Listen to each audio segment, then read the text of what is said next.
So I'm pleased to introduce Barış Kartal from University of Edinburgh. He will speak about equivariant Floer homotopy via Morse-Bott theory. Thanks, Vincent. Thanks for the introduction and thanks for the invitation. Thanks for the invitation.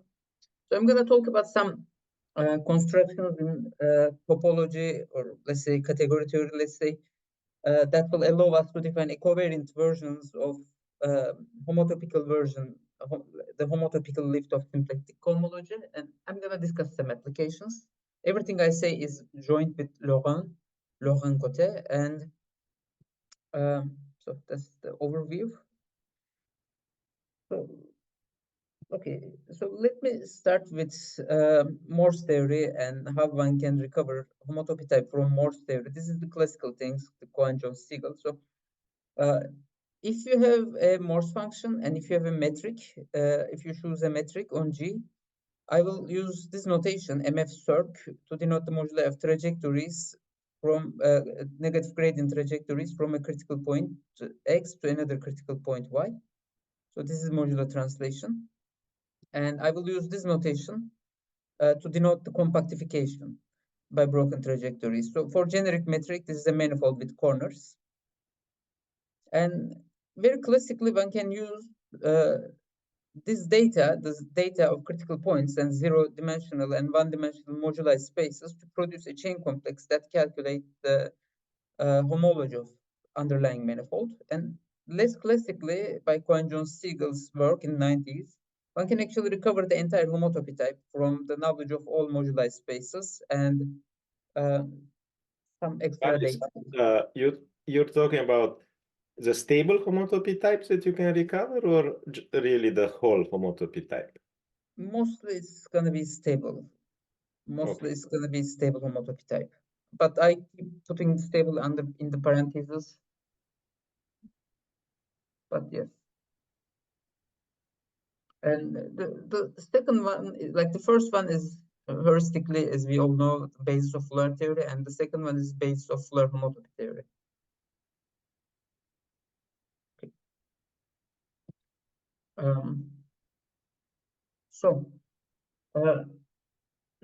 Okay, now, you can ask how one can reconstruct homotopy type of N from the data of critical points. I will explain this in more detail in our setup, where we go from Morse to Morse-Bott, and I will still give an example, an incomplete example. If you have a function with two critical points, it's well known that this is just a sphere, and well, we can also just take the sphere itself and the function is the height.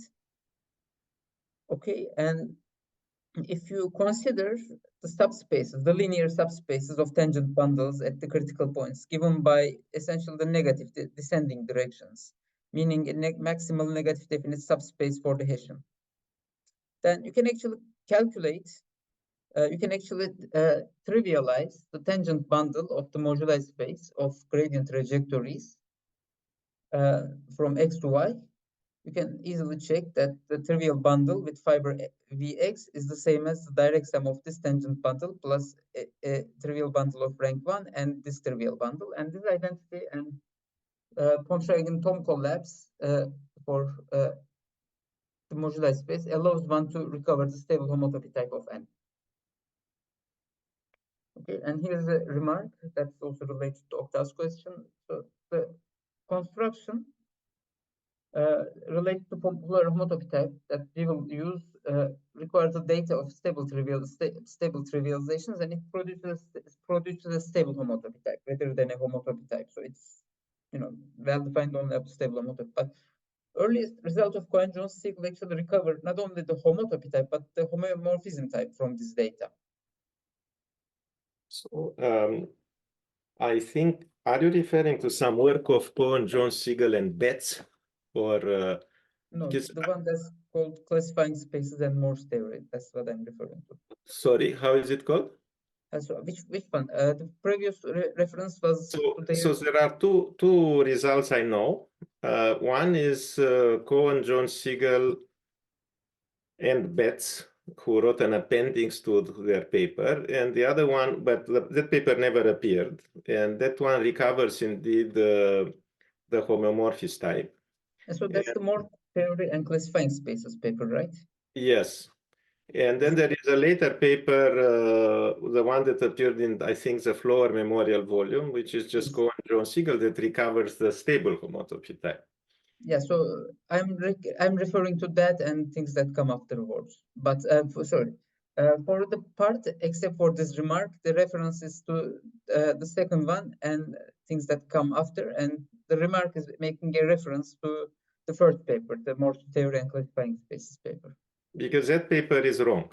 So the first one. Yeah, the first one. You mean the one with bets? The one with bets is, I mean, it's not necessarily wrong, but there is a gap in that. That's why it never appeared. So in the case when it's not Morse-Smale, is that what you mean?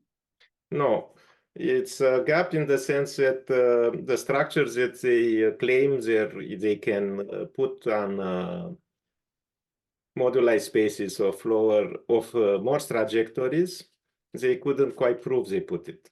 So they claimed in the paper something, and Betts wrote an appendix to actually prove that the structure works, but in fact they couldn't quite. It was something related to associativity of gluing, and that had to have some sort of a global form. And this form was just not proven in the paper, and actually I don't think anybody quite proved it completely. It's some sort of a bit of a dark area where nobody's actually sure. I mean, maybe you guys are sure now today, young generation of what can I say, explorers. But at least for me, it's not clear. Yeah. I mean, yes. So the issue about that paper that I heard was about the second result when you drop the Morse-Smale condition. Okay, so that's yet one other thing. In any case, for the stable part, I think things are more clean, and I think that's believable, the whole construction. Yeah, anyway, this is a side remark. I'm still interested in hearing what exactly what's happening there later. Thanks for the question. Okay, and okay, so again, this is the basis of Floer homotopy, and so let me introduce the setup a little more. So the Cohen-Jones-Siegel define a category MF. Its objects are given by critical manifolds, and the morphisms are as defined, as defined before, the broken trajectories, and composition is just concatenation. Composition is a bit silly, but there's a key property that's actually part of the structure of this category, namely that the composition maps are injection into the boundary of the home space, and the images of the composition maps cover the boundary. So this is an example of a flow category, and for a given flow category M, fixing framings for each modular space leads to a stable homotopy type. Okay, and the result of Cohen-Jones-Siegel is that the stable homotopy type for this category, that also includes an auxiliary choice of a metric, is equivalent to N. And equivalent to N really means, you add a base point and take suspension spectrum, but yeah.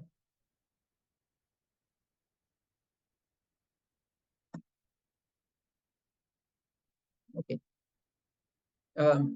But for the equivariant case, unfortunately, Morse theory is not compatible with. What is N? N is a manifold. Sorry, I didn't write that. Again, I don't understand the formulation. Could you please go back to the theorem? That means that is this guy here is a stable homotopy type, and the base suspension spectrum of N is equivalent to this. Equivalent is what? Homotopy equivalent is spectra, or stable homotopy equivalent. It's stable homotopy equivalent if you want.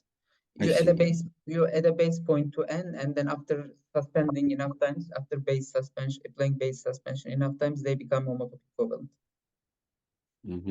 Okay, thank you. Thanks.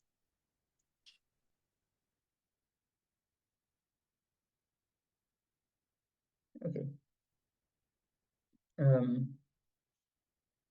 So Morse theory is not compatible with group actions. If you have a compact Lie group acting on N, typically there are no equivariant Morse-Bott functions, sorry, equivariant Morse functions or Morse-Smale pairs. You can, like, metric is even worse.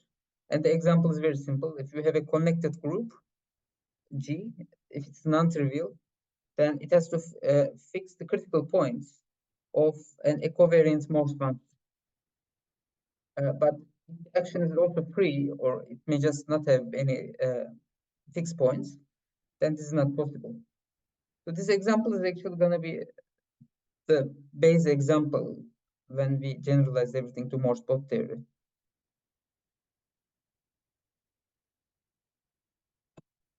Okay. So, okay, here's a reminder that's, like this is the local expression for a Morse-Bott function. And the critical set is a disjoint union of manifolds, and I will refer to connected components as critical manifolds.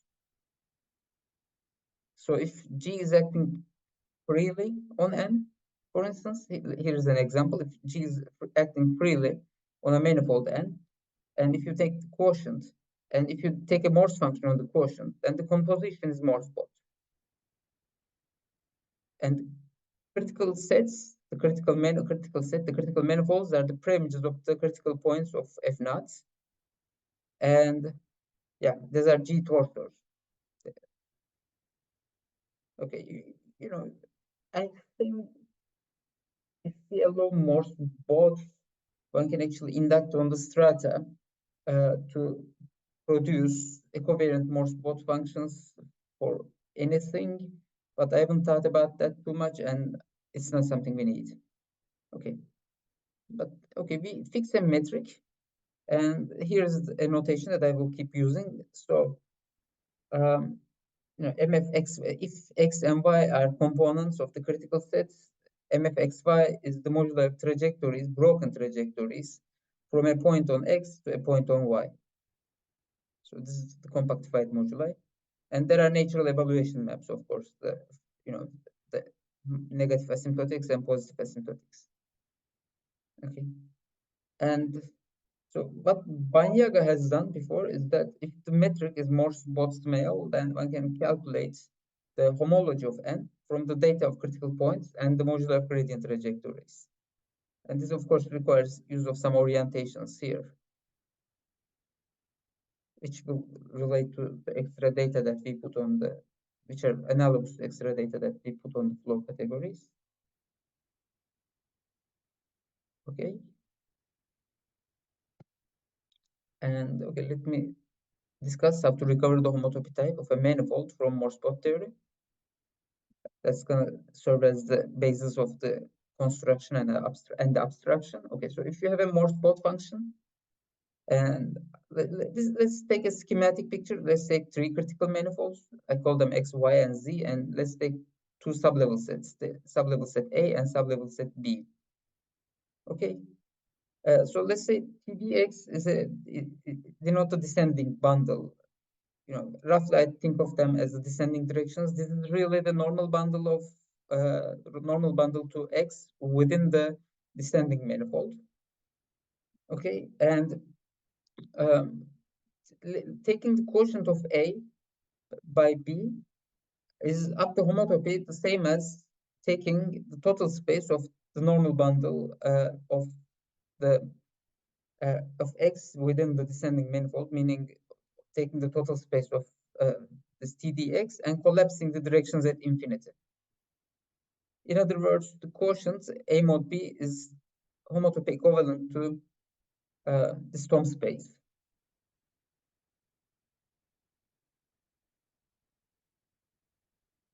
Okay, and so we have a Puppe sequence. Okay, so we have a map from B to A, and then we replace the quotients by the Tom space, and you go to suspension of B, and the A plus is equivalent to, then from here we can actually show a stable homotopy equivalent to the homotopy fiber of this map here. Okay, and now you can actually iterate this, right? A is the homotopy fiber of a map from X to B, and B is the homotopy fiber of a map from next critical set Y to something else, and the something else is the homotopy fiber of a map from Z to something else. Okay, in other words, we can build n from the Tom spaces. This is, So what is B and what is B plus? so B is, in the schematic picture, is the sublevel set on Y and below. You can ignore pluses. Plus just means I add a base point.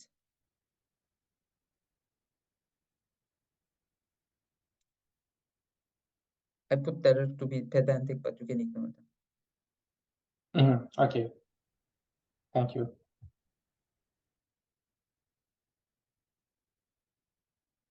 Any other questions? So you are in the stable category, right? Yes. Yeah, So great. Tom space really means Tom spectrum, but I will not say that. Right, because homotopy fibers and cofibers are the same, right? Yes, yes.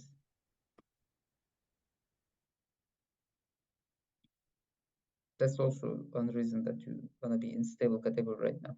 You can also if you feel like, not you, but if anyone feels more comfortable with taking cones rather than homotopy fibers, you can also just think of this as something happening in the triangulate category. So A up to some shift is the cone of this map, and B is cone of something else. So it's an iterated cone. You can build N as an iterated cone from the Tom spaces.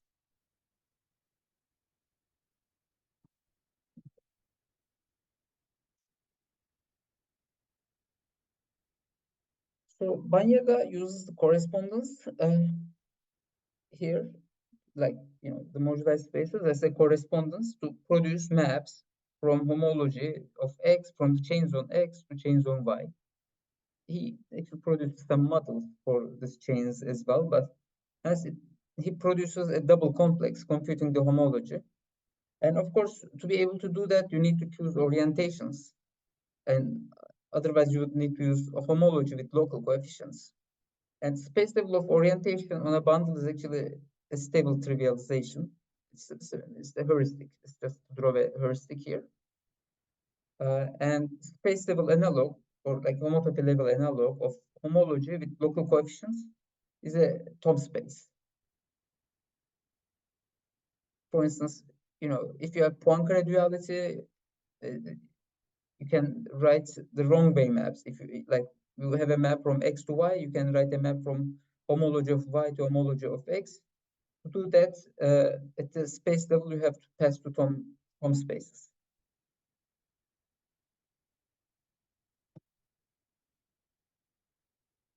So you can think of it as a twist by local coefficient. Okay, so we don't have framings, but we will actually have relative framings, meaning, like, let's say I call descending bundle Vx. Okay, I introduce a new notation, but it's gonna be relevant. So it's easy to actually check this identity. Okay, Vx is the descending bundle, you add Tx, so this is tangent bundle of the descending manifold. It's equivalent to the tangent bundle of the moduli of trajectories plus this. So this is like the translation factor. This is the what's it called? This is the moduli of descending. This is the normal bundle of Y within its descending manifold. You can think of this as the tangent bundle minus minus the tangent bundle of Sn, tangent bundle of N minus tangent bundle of the ascending manifold. Okay, and this is a framing on this tangent bundle relative to X and Y, because I trivialize it with respect to bundles that are pulled back from X and Y, and it allows one to write correspondence maps. Okay, so the wrong way maps, if you want. And so okay, you have the Tom space of XVX. Okay, you can write a map like this. To write a map like this, you are actually embedding MF into a stabilization into essentially into a VX. Okay, then you apply the collapse, the Tom triangle collapse to the total space of Vx. You get a map from here to here.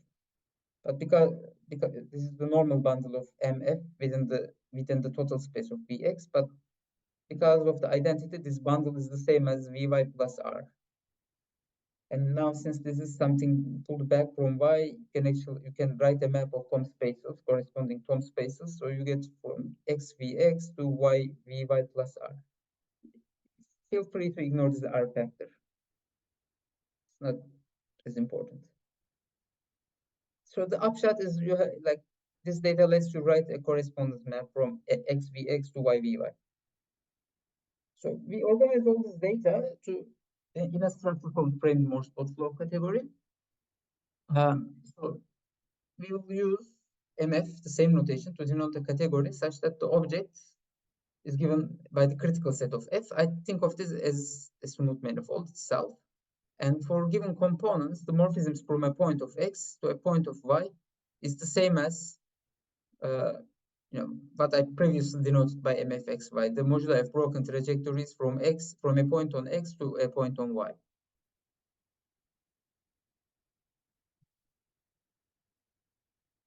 Okay. And okay, just a small observation here, since Y is a family of objects of this category, speaking. So to define the composition, the endpoints have to agree, and it's defined on this fiber product instead. It's not defined everywhere. And the composition map is injective, and the images cover the boundary of MFXZ as before. Questions? Okay.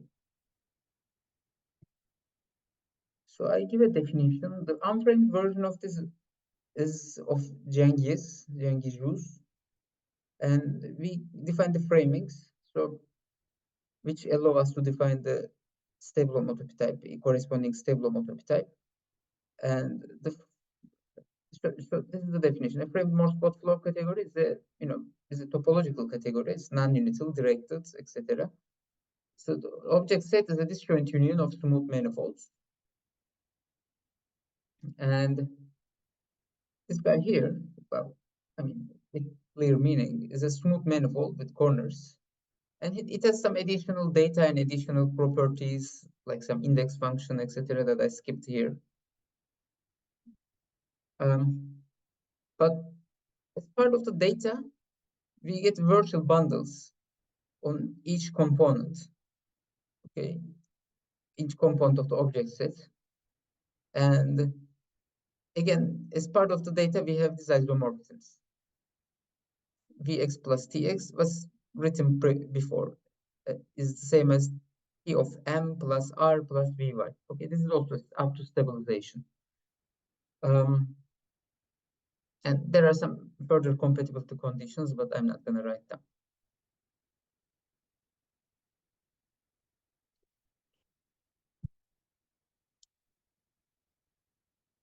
Okay.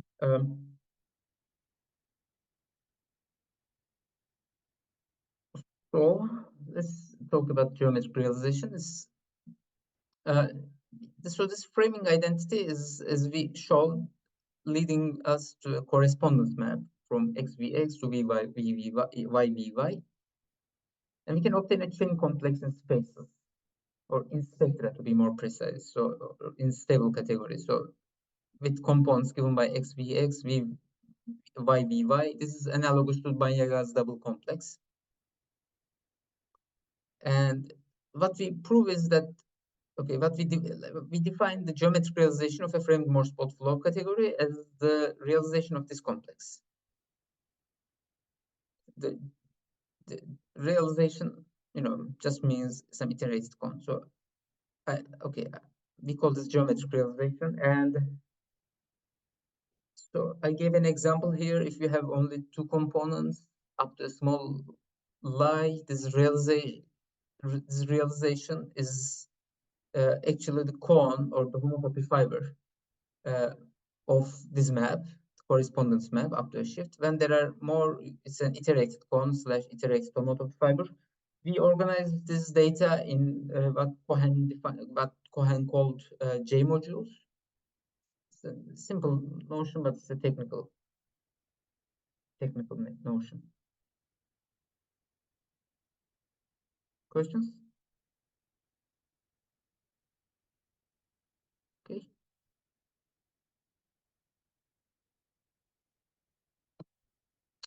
So let me state the main results in differential topology. If you have something, okay, if you have a Morse-Bott Hamiltonian pair, let's say, then you produce such a category, and geometric realization is stable homotopy equivalent to n. And if there is an action of a compact Lie group G on n, then if you also have equivariance of the pair Fg, then the G equivariant equivalence. There are a bunch of things going in here. One thing is, of course, making this also equivariant. It's not a massive deal. You have to use the theory of equivariant virtual bundles, etc. And when the group action is free, you can always leave the Morse-Smale pair on the quotient. So you may be worried that in general there's no equivariant Morse-Bott Hamiltonian pair either, but you can always replace n by n cross EG, and you can take an infinite dimensional manifold model for EG, like something that's filtered by G equivariant free manifolds. And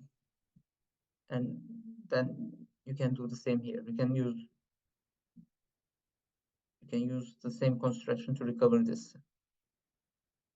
Okay, and a remark is that the geometric realization itself is actually something that depends on the framing. Previously, we had as our framing only this TDX, but if, for instance, I have a virtual bundle on n, and I replace TDX by TDX plus restriction of V to X, then I obtain the Tom space of this virtual bundle. So you can obtain, for instance, a Tiat dual by putting minus Tn, or you can also. It also answers your questions, like we were using descending manifolds essentially to define the framing, but you can do ascending manifolds. They're somehow related to each other by Tom space. Okay, I think I'm going a little fast. So if you have a level manifold, I'm going to assume the tangent bundle is symplectically stably trivial. Okay, it's not necessary to do Floer theory, but it's necessary to define things over the sphere spectrum. You can weaken this assumption, but anyway. And we consider the infinite dimensional sphere and the equivariant Morse-Bott function. Okay, so these are the complex coordinates. The sphere is given by this equality, and standard equivariant Morse-Bott function is just this function. So it has infinite. Its critical set is the union of infinitely many circles of even index. And so I fix a slope, and I choose a pair Hj, and this is the classical construction. You can find it, I think, in Bourgeois, Ancha, and Paul had some stuff, calls like that. So you have a function on S infinity cross S1 cross M, it's your Hamiltonian, and a family of Hamiltonians of slope A, and J is a family of cylindrical almost complex structures parameterized by this thing here. Okay. So I assume this pair is S1 equivariant with respect to the diagonal action. Okay, and for given S, I assume given S in the critical set of H, I assume HS is non-degenerate. Okay, so critical set is a union of circles. As you move along the circle, you get the rotated HS. That doesn't affect non-degenerate condition. You can always produce something like this by first producing it over the circles and on neighborhoods and extension, and then you also assume some regularity on the pair. Okay.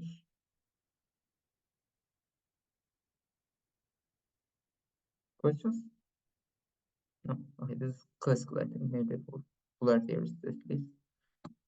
And okay, I'll consider the category. The objects are given by pairs. Okay, a critical point and like the pairs AX, where A is a critical point of the chosen Morse function, and X is an orbit, a one periodic orbit of Hamiltonian HA.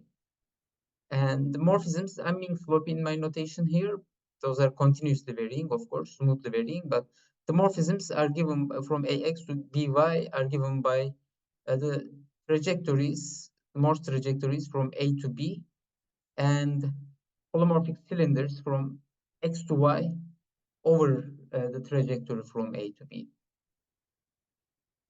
Okay, and so large proof in the non-equivariant case that you get flow categories, meaning the objects, so the morphism sets are manifolds with corners, and it's easy to, like, by an equivariant extension of that, this thing is an equivariant Morse-Bott flow category.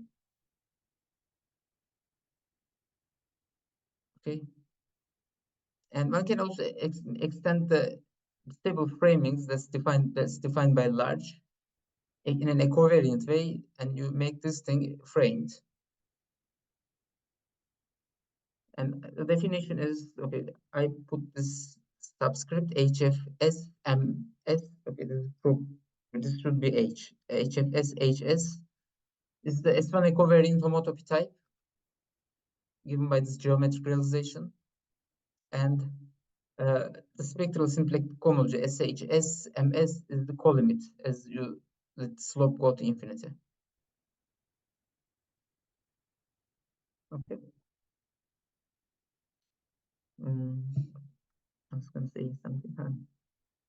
Yeah, S doesn't mean anything in the paper. We are calling S infinity S, and so this is like an S infinity relative version of spectral symplectic cohomology, Floer homology, etc. And I'm hiding some structural details here. Of course, you have to write continuation maps, and that requires you to define bimodules, etc. Those are like, they are defined for classical flow categories. It's not hard to extend them to Morse-Bott. Oops. Okay. So let me talk very briefly about restriction maps. Okay, if you have an exact compact Lagrangian, then you can define S1 equivariant restriction maps from SHMS to a Thom space on LQ. So because of the stable trivialization of tangent bundle on N, you can actually get the same thing for the cotangent bundle on Q, and that lets you to write a Gauss map from Q to Lagrangian Grassmannian. You have a map from the loop space of Q to loop space of the Lagrangian Grassmannian, and this W mass is really something that's pulled back from that loop space. So it's defined using some map to Fredholm operators. And so the claim is this is an equivalence of equivariant spectra when you have a cotangent bundle. Okay. Okay, here's a remark. There are a bunch of notions of equivariant spectra. Okay, so like what I refer as Borel equivariant spectra. Also, there's the notion of genuine equivariant spectra. Equivalence of Borel equivariant spectra are simpler. It's like it's easier to be an equivalence for Borel equivariant spectra. So you only need an equivariant map that's also an equivalence. That's not true for genuine spectra, but that's not what we are worried about. And so once you can actually define an equivariant map, so this is the key input. Then checking the Viterbo isomorphism boils down to classical Viterbo and the Hurwitz theorem, essentially. In other words, since you have a map like this, okay, now you can take the homology, and by classical Viterbo isomorphism, it is an isomorphism. So you take its cone. Taking cone is important. The cone has vanishing homology, and it's it's not bounded below, but it splits as a direct sum of bounded below things, and you can actually apply Hurewicz theorem. It's like if you have a bounded below spectrum with vanishing homology, then it's weakly contractible. And here's a remark. So, okay, you can even ignore everything equivariant here. This is an equivariant map, of course, but for the purpose of this remark, you can ignore that. So the twist here is actually expected by string topology, because at the homology level, you have string product, and here on spectral symplectic cohomology as well, you have an associative product that's defined by Tim Large. And it should, you would expect this to be compatible with the string product. However, the string product is not defined on the loop space itself, but only defined on Tom spectrum over the loop space. I think the minus is correct, but need to, because we are using these maps from figure 8 to Q, and the evaluation maps, etc. This requires either you use some homology or you twist by a Tom space. Okay. Questions? No questions.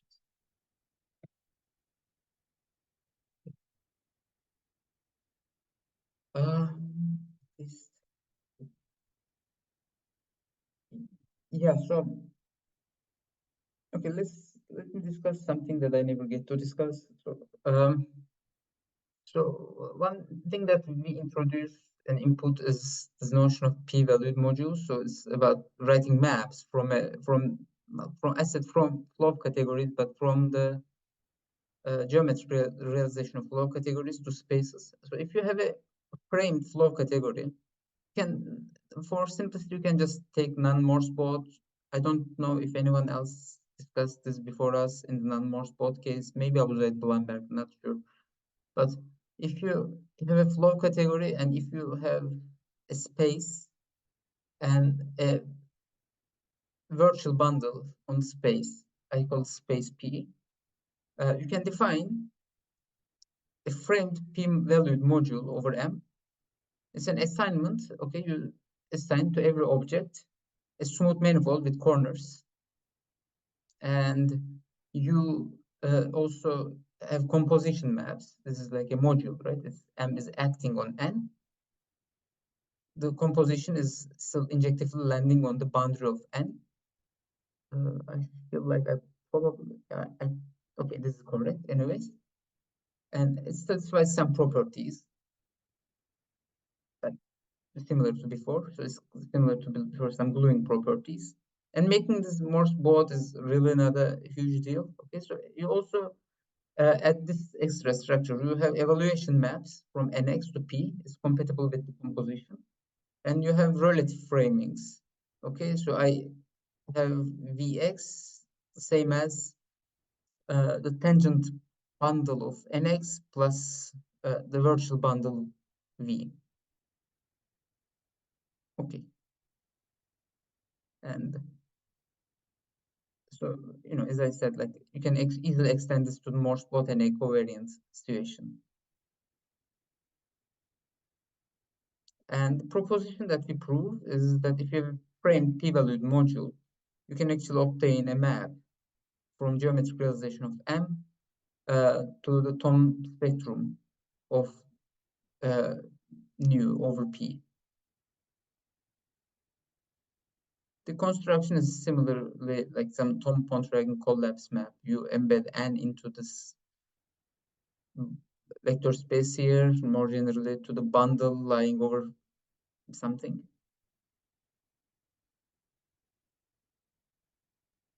Okay, and let me give examples. If you have a Morse function, this is the example leading to the first theorem I stated. If you have a Morse function and if you define the compactified descending manifold to be your NX, this is not Morse-Bott, it's just Morse, right? For simplicity, same for Morse-Bott. So you take the descending manifold and or you can just take compactified moduli of half gradient trajectories asymptotic to X. as your nx, that's a module. And if you let p equals n, it's a module because the boundary of this is the same as, you know, n cross the union of n cross the modular trajectories mxy.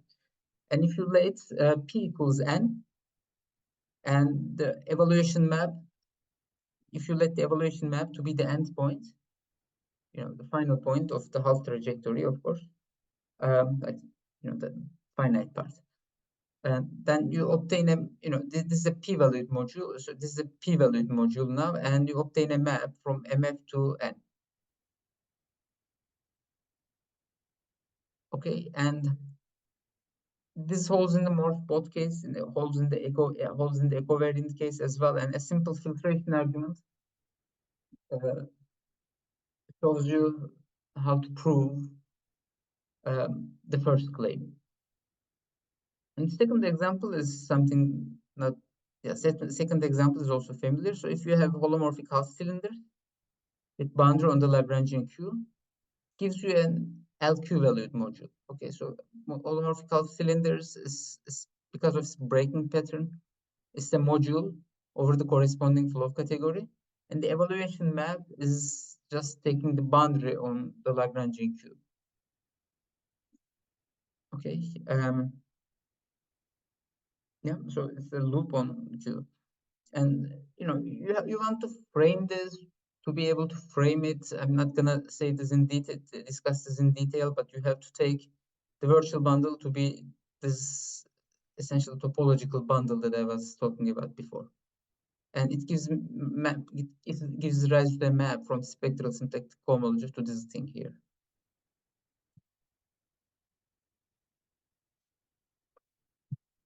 Okay, questions?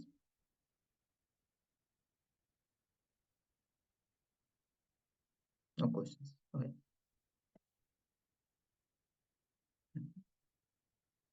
Okay, let me discuss. Okay, as I wrote the applications, this will hopefully appear soon. I'm gonna tell why this is an application. It's not a separate talk. I mean, the way it's an application because it makes, you know, we have a model for this, you know, circle equivariant model for spectral symplectic cohomology. Now we can compute this equivariant cohomology with respect to various extraordinary cohomology theories. Okay, so symplectic cohomology is not sensitive to the homotopy type of n. You know, you can have something very complicated, arbitrarily complicated, but subcritical. So SH will vanish, but yeah.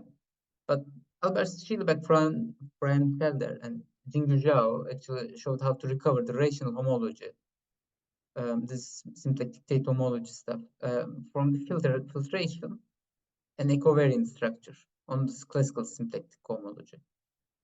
So this thing also is naturally filtered. And what we can prove is one can recover the complex K theory from the filtered equivariant homotopy type of this. And you can also recover Morava K theories and integral homology of M. So these are like recovering as ungraded vector space.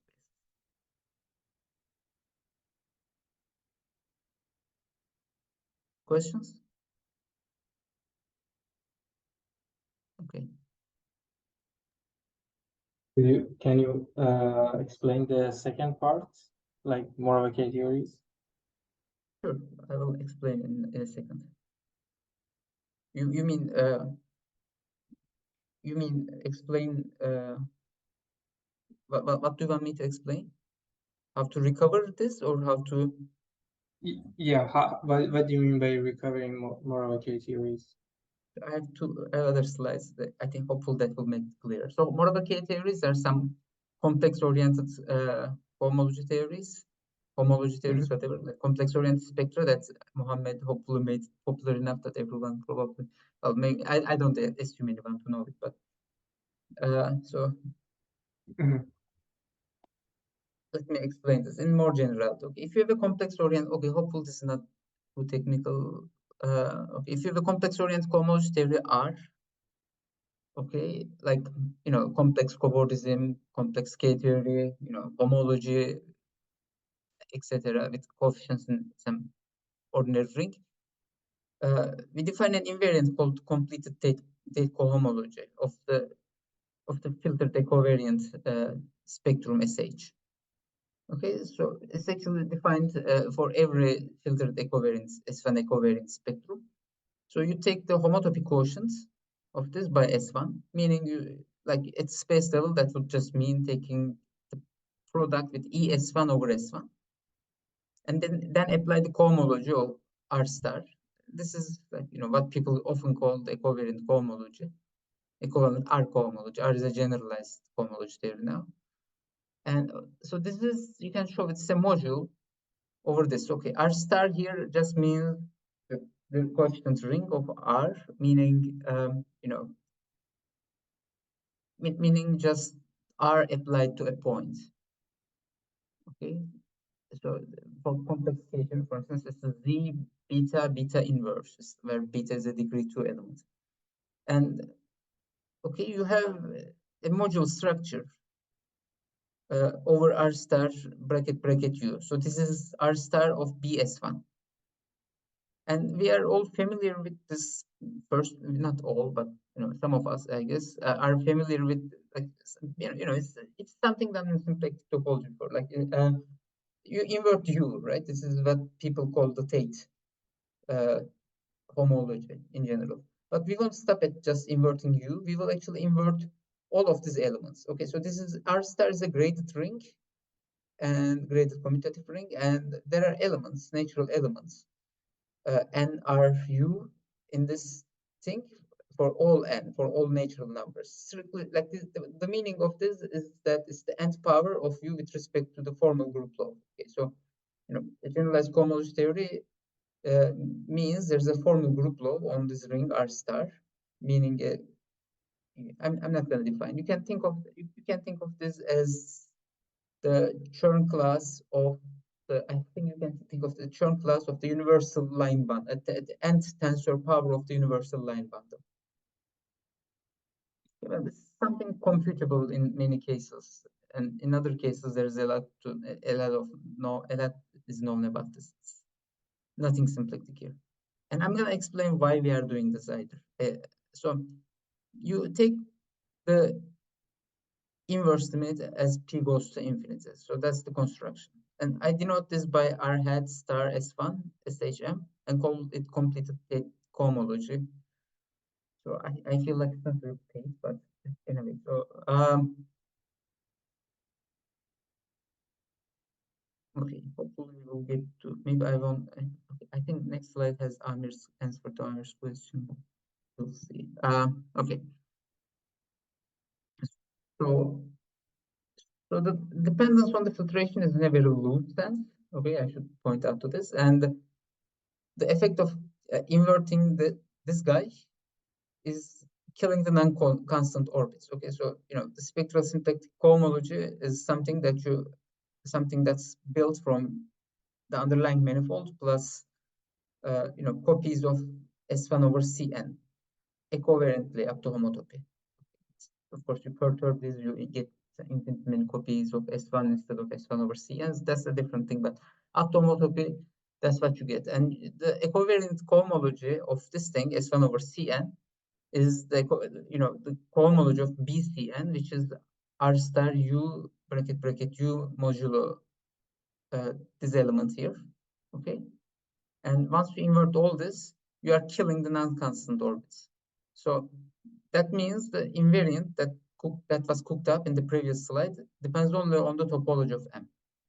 So the examples are, what in Zhao's paper, for instance, is explained was this construction over Q is roughly. So, when you take the cohomology with coefficients in Q or Z, you get rational cohomology bracket U. Okay, so you recover rational cohomology from this or this. So if R is a cohomology with coefficients in FP, you just get 0, because this thing here for homology is just NU. Okay, so inverting all of them actually kills torsion. If you have complex K theories, then you can apply this construction, and it agrees with the same thing, ku star m bracket u after some profinite completion, well, after completion at every prime, to be more precise. And so this is what Amir was asking. If you have a Morava K theory, completed K cohomology is just this. Essentially, because if you have a Morava K theory, it has a it's Morava K theory associated to a number n and a prime p, and this element is when n is a power of that prime is just some invertible thing times u to the a power of same prime. So inverting u means you invert all of this. So you just get this thing. So for Morava K theories, when you apply the construction to Morava K theories, you get Morava K theory back, except you have this funny u addition. Sorry, Amir, does it answer your question? Or? Yes, thank you. Okay. Any other questions?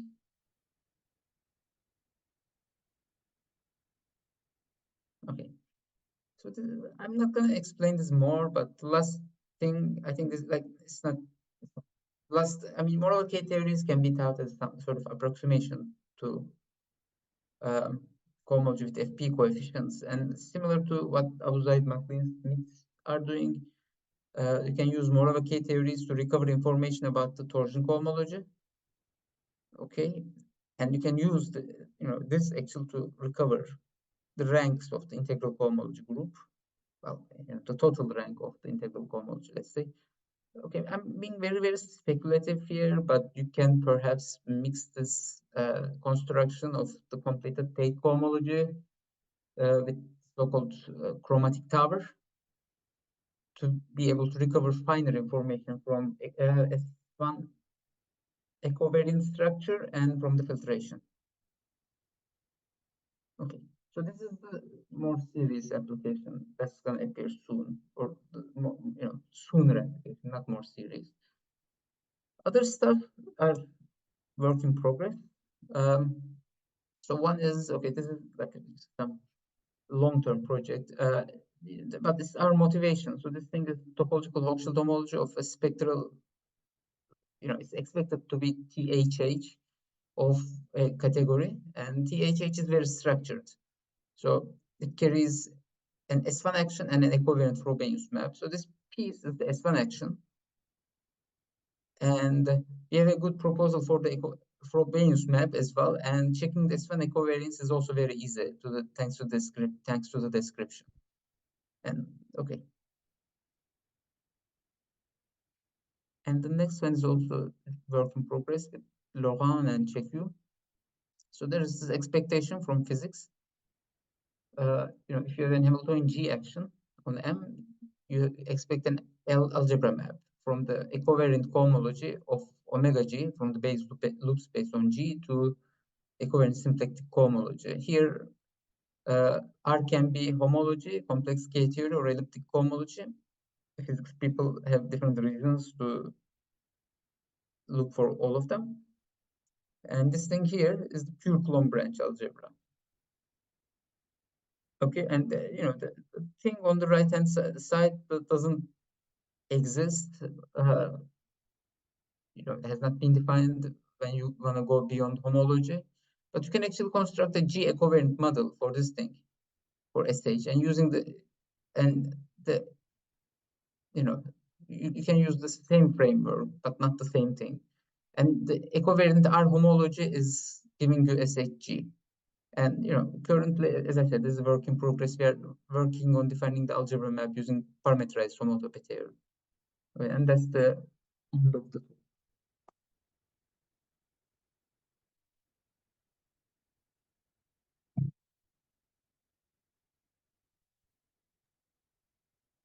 Thank you very much. Are there any questions?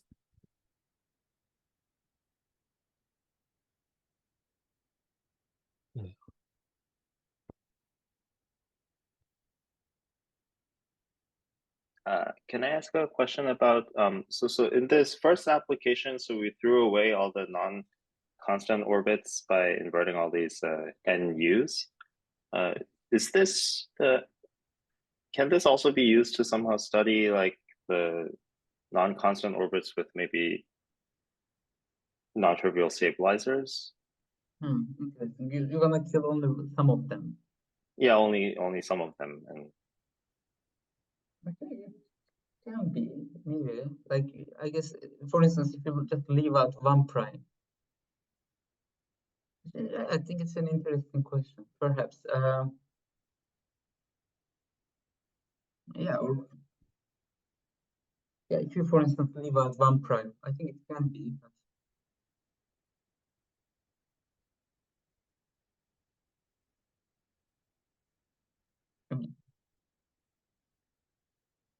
I haven't thought about that, but yeah, that's an interesting question.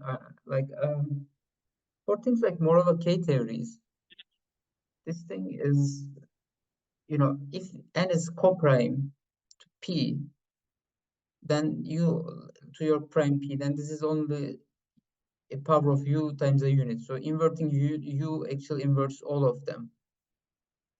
So for instance, in that situation, okay, maybe Morse K-theory isn't a good example. Yeah, I think it may be possible, but have to think about it.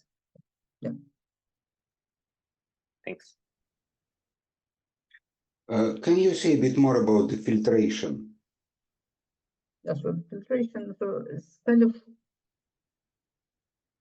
yeah, so essentially filtration is just, well, a filtered spectrum basically means, a sequence of spectrum x1 to x2 to x3, and an identification of the homotopy colimit with the, your filtered spectrum, basically, right? So since we define SH as the colimit of HF with increasing slope, the filtration is just that filtration. It's the slope filtration. Filtration. And can you get some structure similar to persistence model? So in Morse theory, right? So in Morse homology, you get interesting structure which is persistence model with barcode and so on. Yeah, and you can study some stability properties of the algebraic object when you perturb, for instance, the function. And the same you have in Floer theory. Like in Hamiltonian Floer theory, you have the stability with respect to Hofer's metric and so on. So what do you have some kind of structure here? Is it related, I don't know, to these persistence categories by Beran, Carnet, and Jean? I think if you remember the filtration in a stronger way, you probably can define some persistent modules for any extraordinary cohomology theories. But in this case, as I said, the construction that I explained here depends on the filtration in a very loose sense, which could actually lose all the information about the barcode.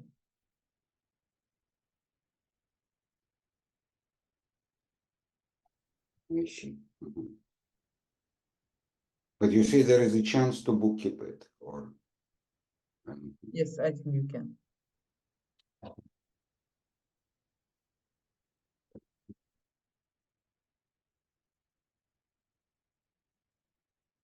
Any other question?